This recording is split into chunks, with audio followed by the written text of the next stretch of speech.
everyone, welcome back to the Undercut. Today we're going to be talking about the sprint races for F1 2025 and everything you need to know for the sprint races for this upcoming season. So, first of all, Jack, why don't you run me through the 6 sprint races that we've actually got this year? Yeah, okay. So the 5 of which are exactly the same as last year. So we've got China, which is the same. Very good sprint race last year, if I remember rightly. That's where we had that Alonso, Sainz, Perez battle, crash, bumping of wheels sort of time. Very good, very fun. Yep. Miami, obviously Hamilton, Magnussen, drama. Yep. That was lovely.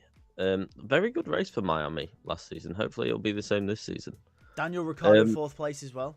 Yes, Daniel Ricciardo 4th place. You've got to remember that. See, these sprint races throw up the occasional surprise. Yes. Let's say, obviously, Hulkenberg, Qatar was another.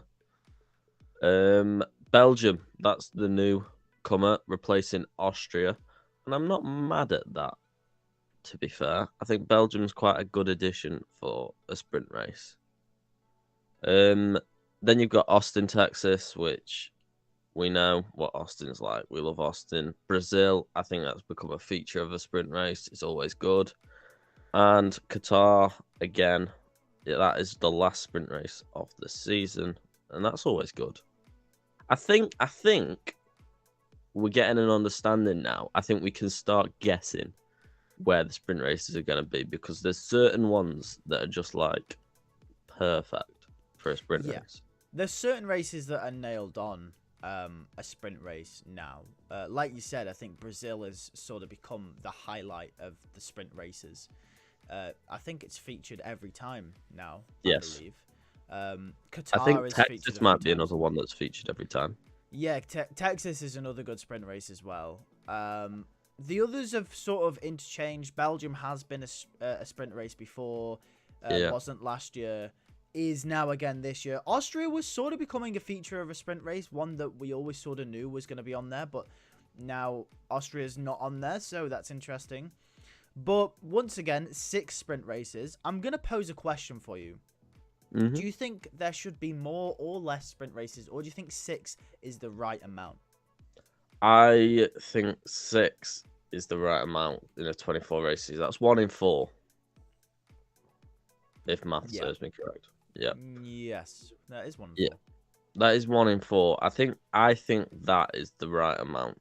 To be fair, I wouldn't go any less than 6, because I think if you have, like, say 4, it's a bit pointless. Yep. But I wouldn't exceed 8, because I think if you go over the point where you've got 1 in 3, that's too excessive. Yeah. So I think there's room if you want to introduce another 1 or 2. But I think 6 for me in a season, especially over a weekend when we're live streaming, it's a long weekend. Yeah. I think 6 for me is a perfect amount. Man's just thinking about the streams. Like, please don't make me do 3 days in a row. Yeah. Especially, imagine if they introduced it to, like, Australia or Japan. You got to get up at 4 a.m. every single... And then you have to do the afternoon one as well. Oh, no. Bro, it'd be long. But, no, yeah, 6 is probably the right amount. Of course, they are keeping the same rules. There is no change in the rules. We've had a few changes in the rules over the years.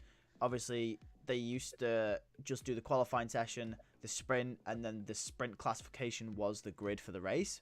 That has now since changed. We've got a qualifying session for both races, so they are separate events. That is not changing now.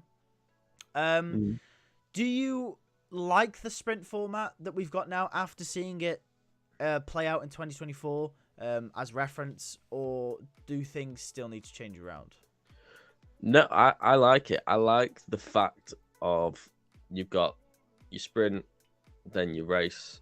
I like the fact that we can go, like, out of parc fermé, teams can change the car. So there is a difference in the race, and I think we've seen that there is a difference when it comes to qualifying in the race compared to the sprint and the sprint race. So I like the contrast where teams can make adjustments and improve their car from what they've seen during the sprint sessions. So I'm a big fan of this format. I think they pretty much nailed this format now. There isn't much changes that I would do to it. Would you not say a reverse grid would be good for the sprint races? Just because I know Parc Fermé and that, and we have teams doing different setups and different things for both races, and it kind of separates the events a little bit, which is always good because you're likely to have especially on a close weekend, a team that might be slightly quicker in certain conditions, which is great. I mean, last year especially, Mercedes was the team that seemed to just turn on and then switch off constantly. But I don't know. I always feel like there's a missed opportunity here. We're always talking about carbon emissions, and stay with me now, this does link into it. We're always talking about carbon emissions, and we're talking about reducing the carbon footprint of Formula One, and we're talking about trying to make things more sustainable for the environment. Doing 4 competitive sessions in a weekend is not ideal, obviously, for that. You've got to bring more parts, you've got to bring, things can go wrong, there's more fuel involved, and all that kind of thing. So I'd say, well, you could eliminate one of those sessions immediately, the sprint qualifying. You don't have to do that. Just do reverse grid for the sprint.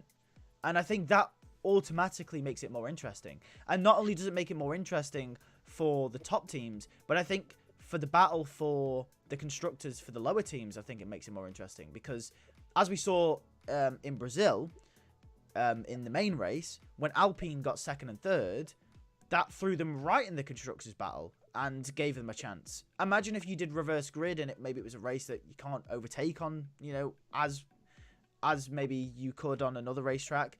Maybe it's hard to overtake, and Sauber are first and second. Imagine they score decent points. Maybe they don't win the race, but they score 4th and 5th, or 5th and 8th, or something like that, and that puts them maybe in a constructors battle for 9th. I don't know. I just think it gives chances to some teams that maybe don't have the resources or the car available to them. No, I get that. I mean, a reverse grid, it would be interesting, to say the least, to watch Charles Leclerc, Max Verstappen, George, Lewis, Oscar, all of these, Lando, come through all together and see what goes on there. It would be interesting. Obviously, I'm guessing you would do the reverse grid in terms of championship order. Yes, yeah, you do reverse championship order, yeah. Right. Or you could do the main qualifying on a Friday. But then that's where the problem of it being the sprint and the race are separate. What? Well, yeah, so you do the main qualifying on the Friday, reverse grid qualifying. So you do the reverse of the qualifying for the sprint, and then you do the actual qualifying result for the main race. So you could have, let's say, Max is on pole, Lando second, whatever, George third. The sprint is Max is last, Lando's 19th, George is 18th, etc., right? And then the main race, Max is actually on pole. Or something like that. Or you could do championship order. It really depends. Yeah. There's options, but if you are, say, on a track where you can't really overtake, and for example, this season it would be Zhou and Bottas on P1 and P2. Yeah.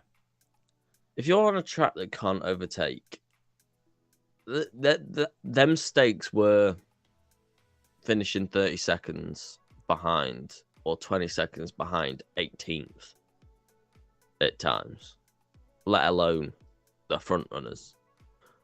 The bunch up of it would be ridiculous. That's why it'd be fun. No, it would be fun. It would be dangerous. Well, I think that's rather offensive to Sauber. Their car's that slow, it's dangerous. No, but it could be. Yeah, I get that. It could be dangerous. It could be dangerous. I mean, I don't. It would have to be worked out in a way where it's not too dangerous. I think that's what's putting them off is the dangerous side of things. I'd like to see it. I would. I don't know how well it would work. Maybe do it in a way where points aren't the thing. Maybe it's like wind tunnel time is what you win. So there's a point system, but it's a separate championship, and then it's wind tunnel time. Maybe it's a team, more of like a team championship than a single constructor. Yeah. I don't know. There's ways that you could change the sprint, but I like this format, so I wouldn't change it. Yeah, it's a good format. I mean, you could also potentially do it in a way where the sprint is, yeah, like you said, it could go towards wind tunnel time, which could be quite interesting, and that way you could do the reverse grid as well. I don't know who would agree to the reverse grid. I doubt. I think actually, no, it'd probably be a 50-50 split, wouldn't it, really, between the teams? The bottom 5 would say yes, and the top 5 would say no. Oh, well, probably be the you say the top 5 would say no. I think Aston Martin would say yes, to be honest, with the way that they go. Well, I think it's nailed on. Red Bull, Ferrari, Mercedes, McLaren would probably say no. Correct. Yeah. And they're the big guys. You don't yeah. want to piss them off. Staker saying yes 100%. Yeah. 100% of the time. It would be interesting. I think the way you could try and implement it to see if it works or not is don't do a whole season of it, but out of maybe the 6, have two or 3 of them be reverse grids one season. And if they work out, then you can go forward with it. If they don't work out, you can just keep the same format. Then maybe that's the way you do it. Then you've got more years of this trial and error format, was what they did when they brought in the sprint race, where everyone was moaning. Yeah, but the thing is, everyone moans, but like, you know, that's how you work things out in sport. It's trial and error, right? You can't, you can't stop the competition to do a full season of testing. You know, you can't just pause the season to test all these different things and not, you know, have any consequences. Like you've got to test it in real time, and that's the issue. I think I don't think they see the point in testing something where they've created a sprint weekend format that arguably is perfect for what they want. Yeah, so there's no point in testing anything new until this format proves itself not to work anymore. Yep, no, you are right, and it does work. So, you know, if it ain't broke, don't fix it. Yeah, pretty much. But I do have a question for you, a little fun one. Okay, fun question. Fun question. And I did post this question before we went, so I hope to God you've not Googled it. I haven't Googled it. You better not. I haven't. So, there are only 3 drivers, since we've started sprint races, there are only 3 drivers with multiple sprint race wins. Okay. What are the 3? And do you know how many? When did sprint races start? Oh, fucking hell. 2022. No. 21. They started in 2021. 21. That means it could be Hamilton, but I don't think it is. Multiple sprint race wins. Multiple sprint race wins. How many drivers are there? 3. 3. So one is definitely Max Verstappen. That's for sure.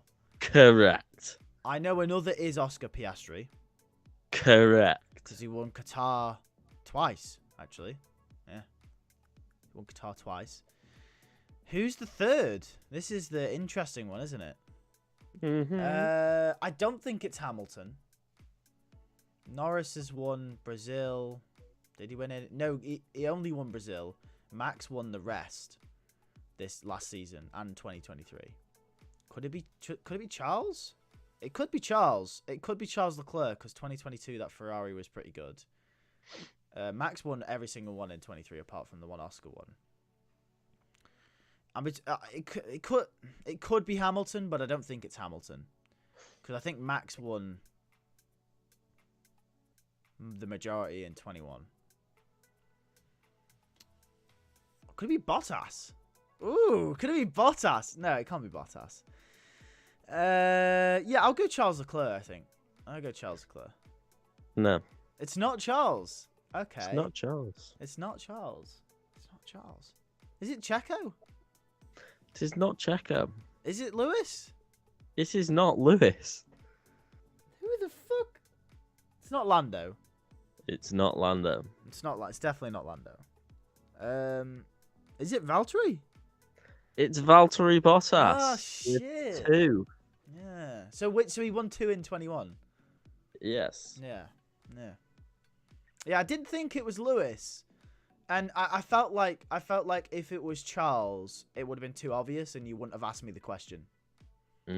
So it had to be Valtteri, but I didn't. I thought Valtteri, but I was like, nah, surely it can't be. But it is. It is Valtteri. Valtteri got 2 as well. Ah, nice. He's the only other driver other than Oscar and Max to win. So I'll give a reverse question to you then. How many different sprint winners do we have this year? How many will we have this year? Yeah, out of the 6. How the 6 like races? How many different sprint winners do you reckon we have? 7. No. Could you imagine? 4. You think 4? So who's the multiple sprint race winners? Out of Hamilton. 4. Okay. Well, it can only be 2. Yeah. Hamilton and Oscar. Ooh, okay. I'm gonna say Max and Charles. I think. Yeah, I'm going Max and Charles. Right. Anyway, that's it for the sprint races video. Let us know in the comments what you think about sprint races. Should they change format? Should they not? Are you happy with the races that we've got this year? And would you make any changes? And we'll see you in the next one.